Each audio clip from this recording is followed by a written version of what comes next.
The Rangers may be in a free fall right now, but is this their best window for a championship? On today's show, we're breaking down what the Rangers' next 3 to 5 years will look like, and if this is their best shot at winning a ring. Bringing out all that and more on this episode of Locked On Rangers. Let's get into it.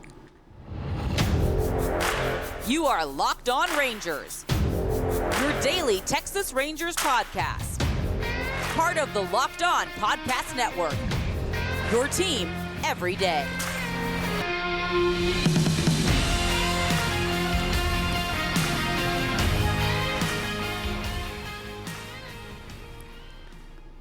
You are locked on to the Texas Rangers. I'm Bryce Patrick, a cripplingly addicted Texas Rangers fan since 2010, the founder and host for all 5 seasons of this Locked On Rangers podcast. Today is Thursday, August 24th. Your Rangers are 72-54, alone in first place atop the AL West with a 1-game lead over those stinking Houston Astros. Thank you all so much for making Locked On Rangers your first listen every single day. If you're not already, you can follow me on Twitter at Bryce Patrick. You can follow the show at Locked On Rangers. Subscribe on YouTube, where the best way you can help grow the show is to comment nearly any single thing below. Now, before we get into today's episode, this show is brought to you by Bunches. Download the Bunches app today, and when you do, our friends at Bunches have featured the Locked On MLB Bunch in the Discover tab. You can also click the link in the description and show notes to join the Locked On MLB Bunch community today. Now, the Rangers are in the midst of a free fall, a 6-game losing streak, and this whole week has just been full of doom and gloom episodes, and I don't really want to make the entire week just depressing, everything sucks, everything's going in the stinker kind of a look. And so I wanted to take a step back on, following the off day and do something a little different with today's episode.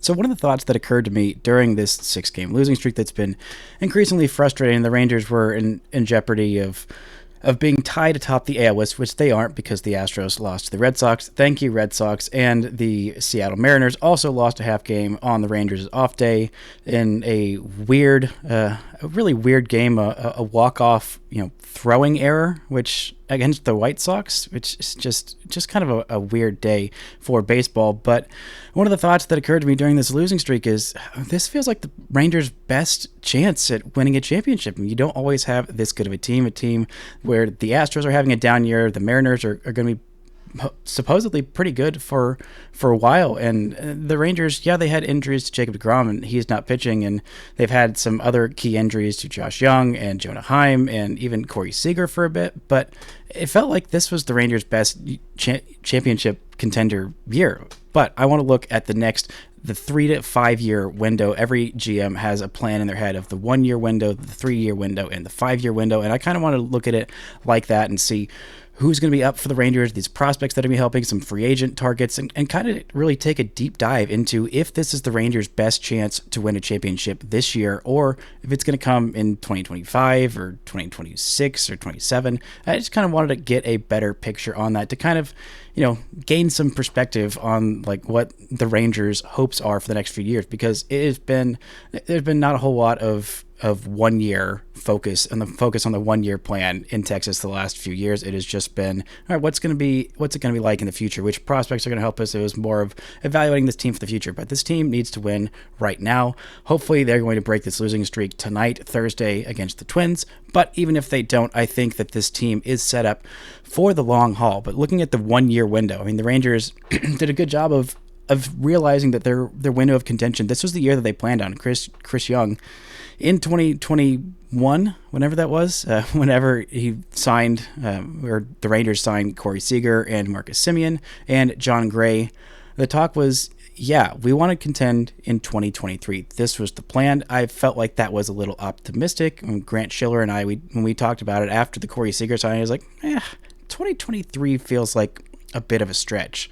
Maybe 2024 is more realistic when this championship window is going to be open, because the Astros are going to be good for the next few years. The Mariners were on the rise, and the Angels, at some point this season, they had Shohei Ohtani and Mike Trout, and they made some smart moves, and it seemed like they were going to be in contention this year. But the Rangers blew them all the way this year. They have been the best team in the division for the entirety of the season. Yes, they are struggling right now, but they have been very, very good, and they are set up for the long haul. And the Rangers made some trades to go all in for this year. They made a trade for Aroldis Chapman, which congratulations to Cole Reagans for having an 11 strikeout game and throwing 101 miles an hour. That's going to be a real pain in the butt to watch him thrive in Kansas City. I mean, I'm happy for the kid, but I just wish that he was doing it here.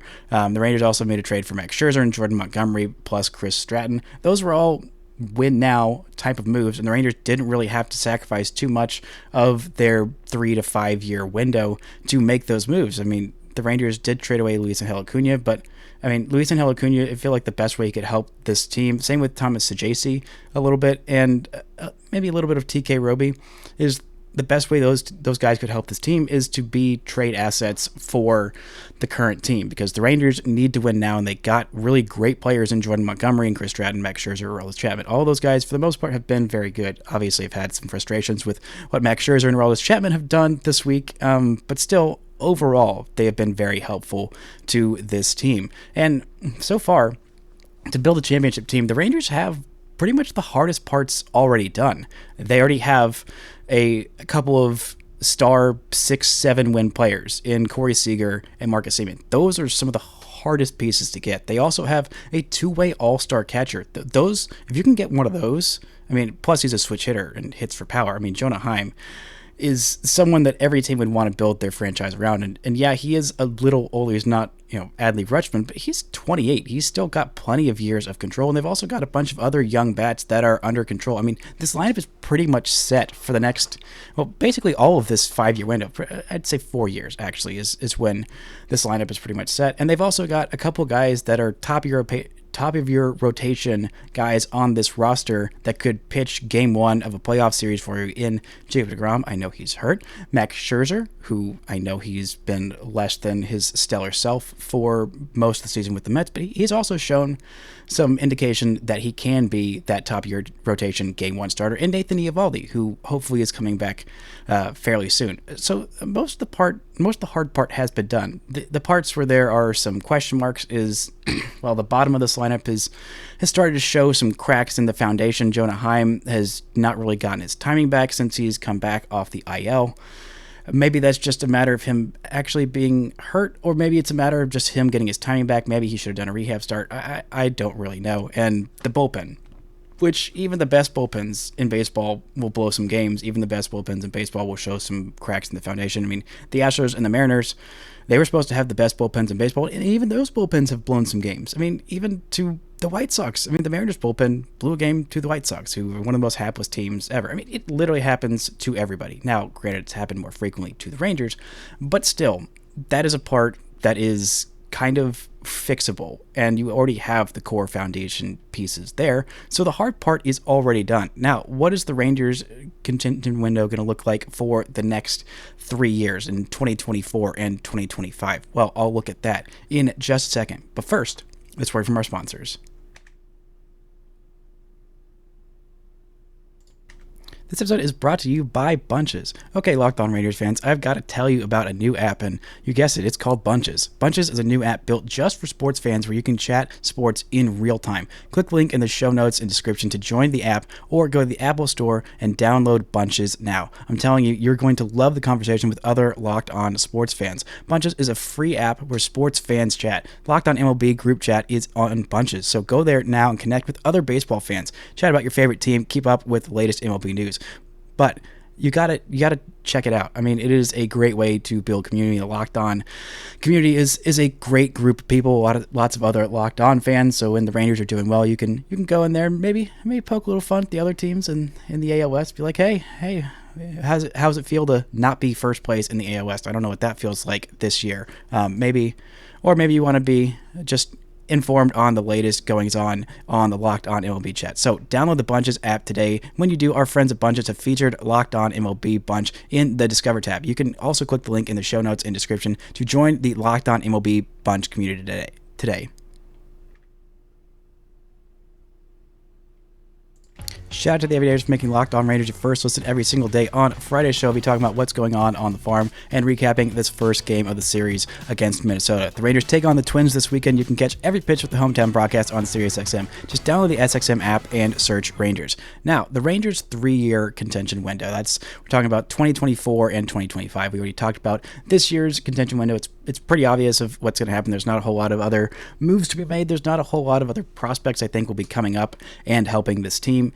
I really don't think that we're going to see Evan Carter by the end of this year, whereas I was pretty convinced at the beginning of the year that we'd see Evan Carter in the big leagues, but I don't think that's necessarily going to happen. But let's look at 2024 free agent targets. Obviously, at the top of the market, there's Shohei Ohtani, which, in case you missed the news last night, Shohei Ohtani has revealed a partial tear in his UCL. He came out at start after the second inning, and it's just a huge bummer for everyone involved. I still think that Shohei Ohtani is going to make $500 million.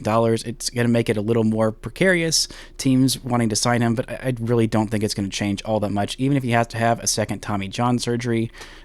He's just such an electric talent that I think that everyone is going to be still clamoring to get their hands on Shohei Ohtani to sign a contract for the most dynamic player in the history of the sport. It's just a no-brainer. There's also some other free agent pitchers, and that's where the Rangers are really going to need to add to this team. There's a few holes in this starting rotation that could have been filled with Cole Reagans. It's fine. I'm fine. I'm going to stop complaining about it for at least a little bit, but I'm still going to complain about it for a little while longer. But basically, this Rangers team doesn't have a whole lot of holes outside of the starting rotation. I mean, there will be some holes in the bullpen, but I mean, bullpens are so finicky that, I mean, some guys who have been terrible this year might be incredible next year, or some guys who have been great this year might be terrible next year. It feels kind of like fool's gold to try and predict who's going to be a good bullpen piece this year, let alone next year, let alone in 5 years. I mean, all of this is kind of foolhardy to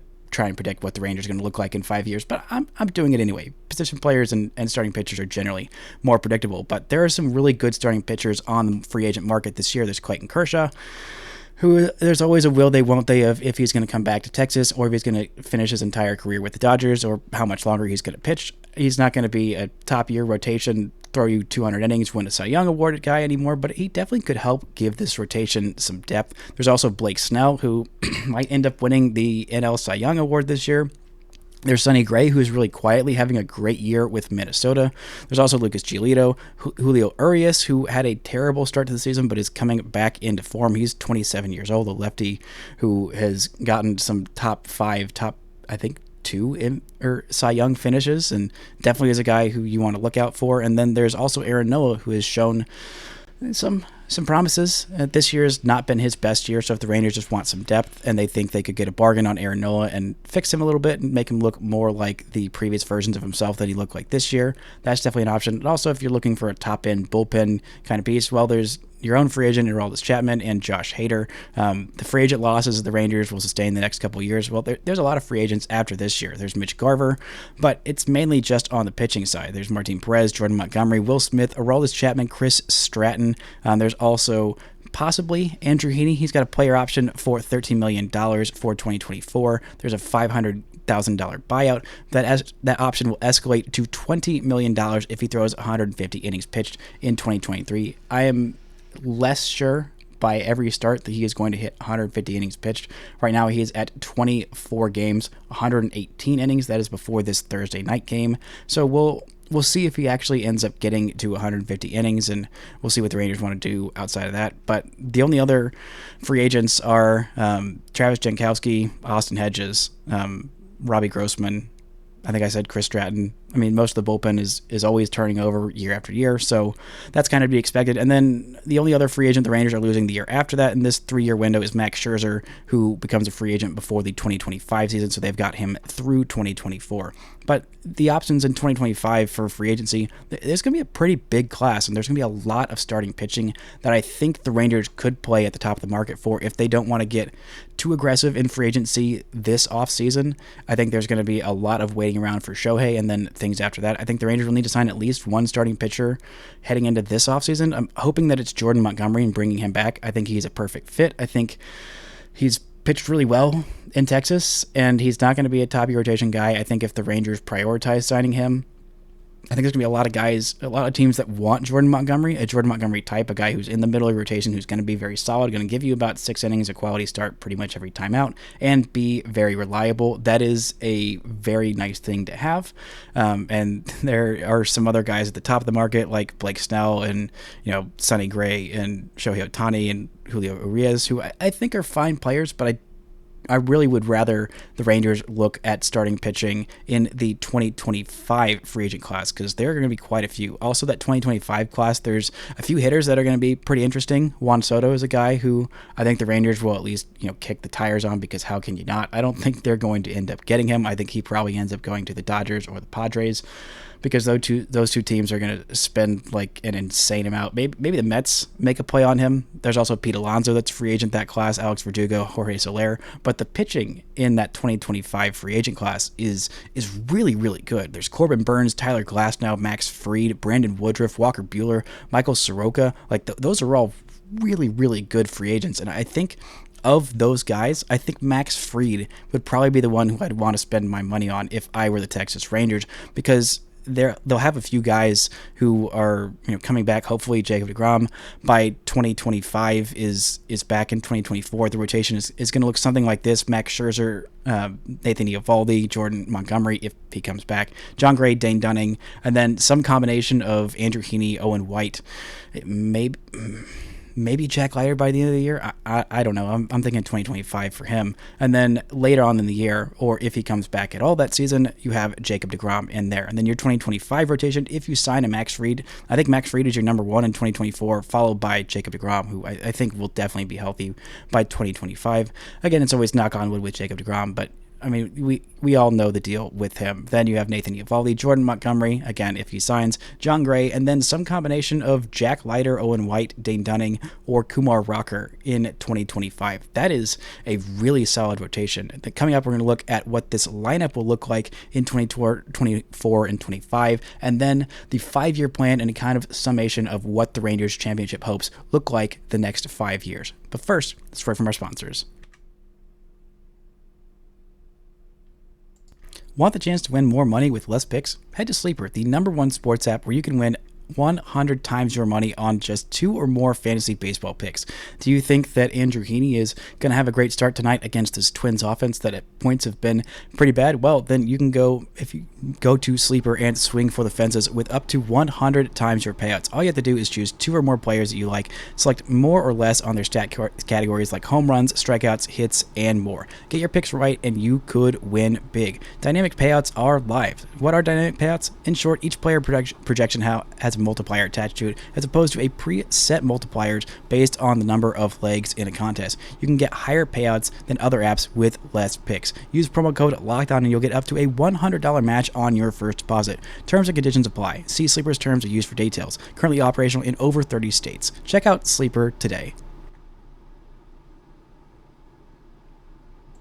Shout out to the Everydayers for making Locked On Rangers your first listen every single day. On Monday, she'll be crossing over with Brandon Warren of Locked On Twins to recap this crucial series. The Rangers take on the Twins this weekend. You can catch every pitch with the hometown broadcast on SiriusXM. Just download the SXM app and search Rangers.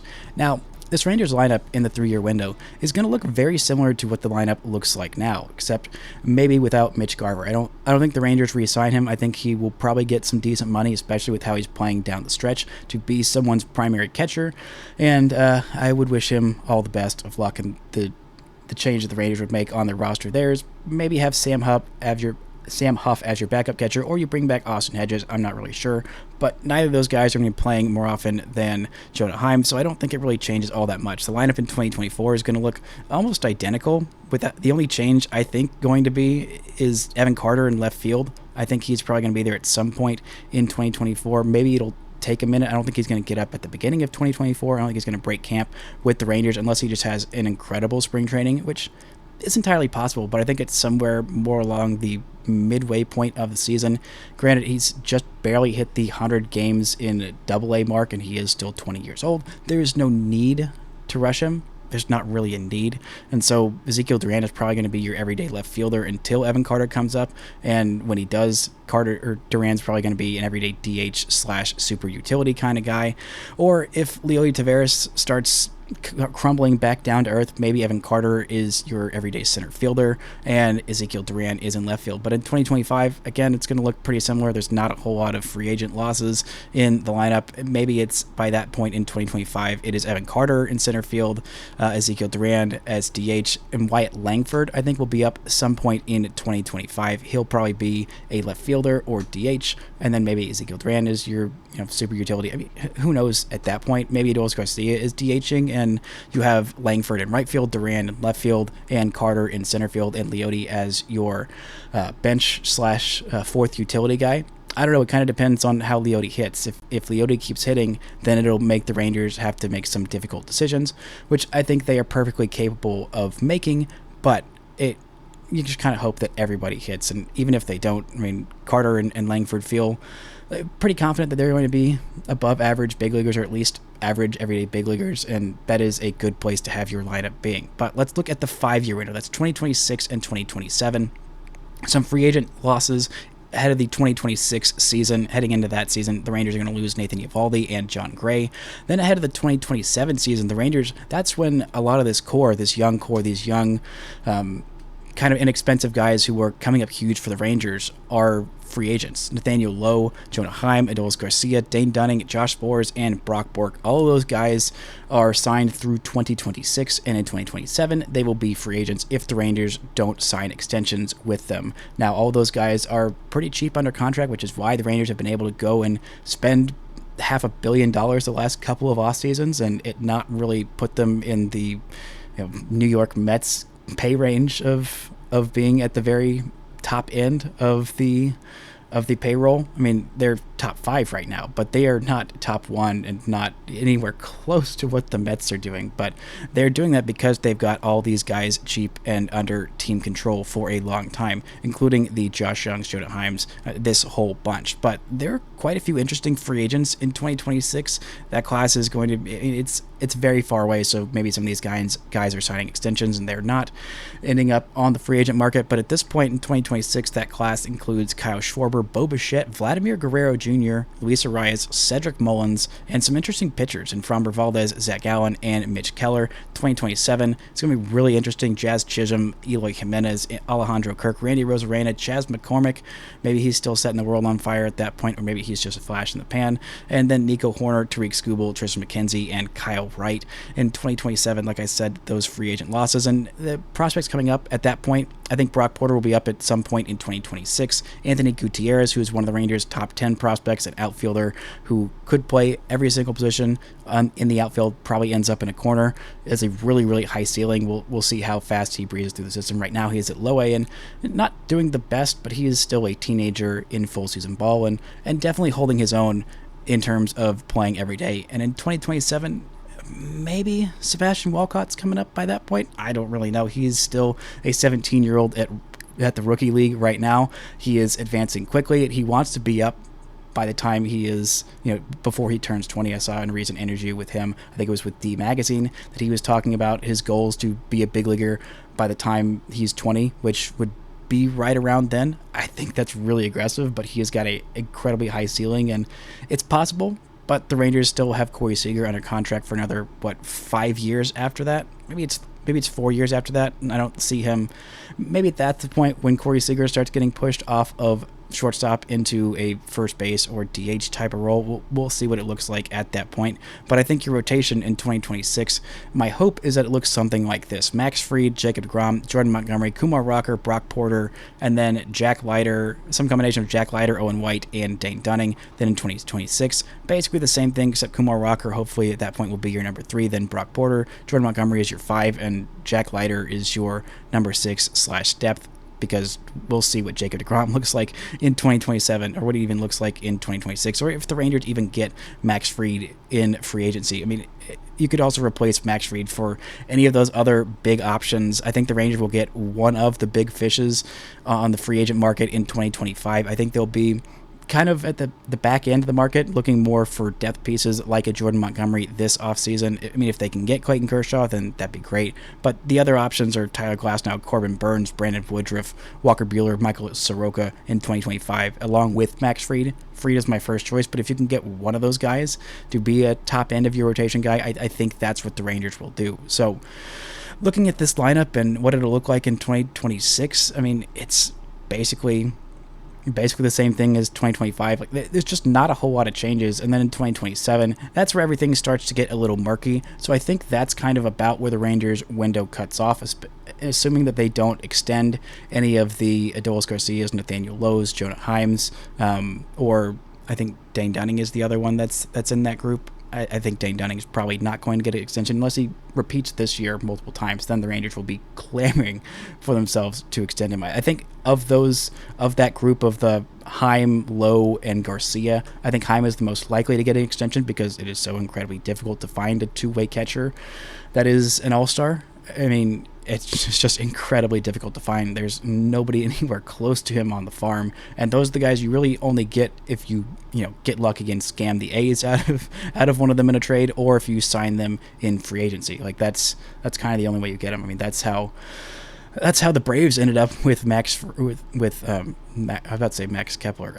With not Shea Langeliers. Oh my gosh, who am I? Sean Murphy.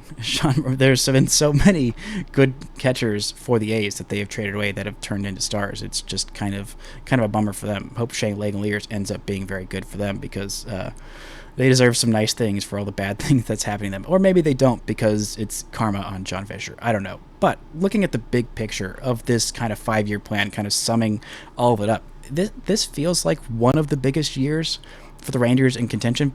I think of the next 5 seasons, including this year, I think 2025 is probably the most likely year that the Rangers are at their best. I mean, it seems like that's going to be one of the years where the Astros, hopefully at that point, they have lost some of their key free agents. I mean, they can't keep sustaining this level of churning out young talent. Like they just can't, especially with all of the front office members they're losing and with their owner making a lot more hands-on decisions about the players that they're signing, the way that they're developing players, and the GM role in general. I see that kind of going south. I mean, part of it is just me being optimistic and being a lifelong strong Astros hater.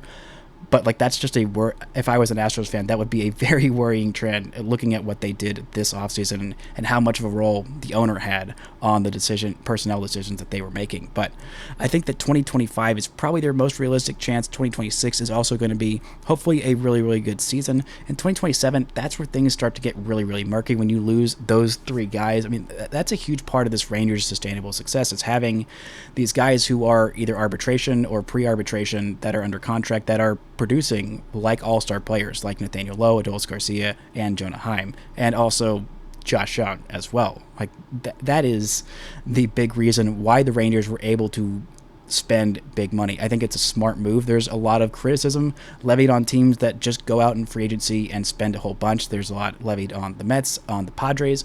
I mean, those teams, and like the Rangers, they had a bunch of young players that weren't super expensive that you could supplement with big free agents like a Jacob deGrom, like a Corey Seager, like a Marcus Semien. I mean, the Rangers didn't know how good Josh Young would be this quickly and how good Adolis Garcia, Nathaniel Lowe, and Jonah Heim would all turn out to be.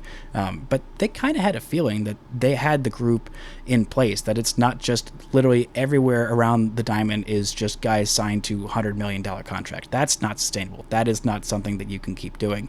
With pitching, it kind of feels like that almost has to be the case with how the Rangers have just not developed any young, cheap, controllable starting pitching, especially at the top end of your rotation. That's almost always going to have to be someone either you traded a whole bunch of assets for, a guy you got lucky and developed, or someone that you spent a whole bunch in free agency on. That was why the Rangers spent so much money on Jacob deGrom, because yes, it was risky, but the other teams weren't as willing to endure the risk as the Rangers were, and they supplemented the rest of their rotation with some more guys who did have some injury risk, but still ended up being mostly worth the money and mostly healthy this season. But I think that this Rangers team definitely has a good chance to win it all this year. You're not going to see the Astros being down for, or having this bad of luck with injuries and guys just kind of stinking it up like Jose Abreu. I don't think that you're going to have that much luck in the next 5 years as you have this year. And I don't think that the whole entirety of the Mariners lineup is going to be just ice cold like they were for the whole first half of the season. Now they're all kind of heating back up at the exact wrong time, and the Mariners have Julio Rodriguez for the next 10 years or whatever, and they have a bunch of young, controllable starting pitching and bullpen help for the next 5-6 years, and some other decent pieces around the roster in terms of their lineup. But I think this is the second best year in the next 5. I think this is the second best chance the Rangers have, because not having Jacob deGrom in here, it definitely hurts. But you also have some of your key star players at their peaks. Marcus Semien is 32 years old this year, 33, and he is not getting any younger. You do still have Corey Seager, who is hasn't turned 30 yet, or is in his age 29 season. I'm not sure when he turns 30. April 27th. So you've got Corey Seager at his peak for another few years, and he's still playing shortstop. Like, that really helps your contention window. You still have Jonah Heim, Adolis Garcia, and Nathaniel Lowe, all of them in their peaks. Josh Young is, I think, only going to get better. I think that we might have more consistency from Jonah Heim, and hopefully a little bit more consistency from Leo Taveras and Ezekiel Duran moving forward. But I think this is the second best year in the next 5. So the Rangers, definitely need to take their chances. But I think they're going to be in the playoff hunt for all. I think in the playoffs. It feels aggressive to say unless some things go horribly wrong. But it feels like for the next 5 years, the Rangers are going to be in the playoffs. And we know what a crapshoot the playoffs are. The Rangers are set up for the long haul. And even though it has been a very frustrating week with 6 losses in a row at the exact worst time, the Texas Rangers are still in first place in the AL West, and they have a bright future ahead of them for the next 5 years. That's going to do it for today's show. Thank you all so much for listening and subscribing, and until next time, don't forget to enjoy First Place Texas Rangers baseball.